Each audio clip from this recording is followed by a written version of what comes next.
लाडकी बहीण योजनेनंतर एकनाथ शिंदे लाडकी सुनबाई योजनेची घोषणा करणार. अजित पवार म्हणाले, आता कोणताही निर्णय घेतला जाणार नाही.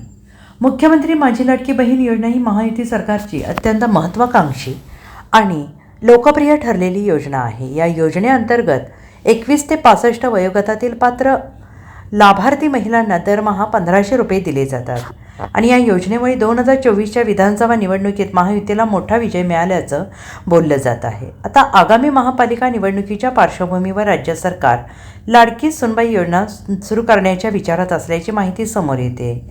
उपमुख्यमंत्री एकनाथ शिंदे हे रविवारी ठाण्यात या योजनेची घोषणा करणार असल्याचं समजत आहे. आता यावर उपमुख्यमंत्री अजित पवार यांनी आपली प्रतिक्रिया दिली आहे. अजित पवार यांनी म्हटलं की सूत्रांच्या माध्यमातून बातम्या देणं बंद करा. आम्हाला जी माहिती असते ती आम्ही देत असतो. ज्यावेळेस आम्हाला कुठलाही निर्णय घ्यायचा असेल त्यावेळेस कॅबिनेटला घेतला जाईल आणि पत्रकारांच्या मार्फत संपूर्ण महाराष्ट्राच्या जनतेला कळवलं जाईल. आत्ताच्या घडीला कोणताही निर्णय घेतला गेलेला नाही, परंतु सरकार नेहमी चांगल्या निर्णयाच्या बाबतीत सकारात्मक असते, पण आता कोणताही निर्णय घेतला जाणार नाही अशी प्रतिक्रिया त्यांनी दिलेली आहे.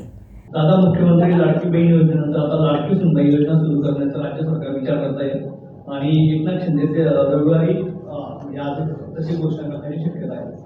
कोण करते? एकनाथ शिंदे मी तुम्हाला सांगू का पत्रकार मित्रांनो, ही कुठंतरी सूत्रांच्या माहितीनुसार हे जरा बंद करा. हे आम्हाला जी माहिती असते ती आम्ही देतो.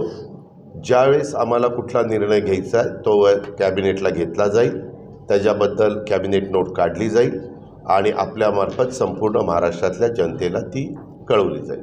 आता तरी आत्ताच्या घडीला आत्ताच्या घडीला आत्ता तशा पद्धतीनं कुठलाही अजूनपर्यंत निर्णय घेतला गेला नाही, परंतु नेहमी सरकार चांगल्या निर्णयाच्या बाबतीत सकारात्मक असतं. ज्या प्रकारे चर्चा होती आणि सगळे मिळून निर्णय मुख्यमंत्र्यांच्या नेतृत्वाखाली घेतात त्याची अंमलबजावणी करत असतो. Bureau report, SBN Marathi, Mumbai.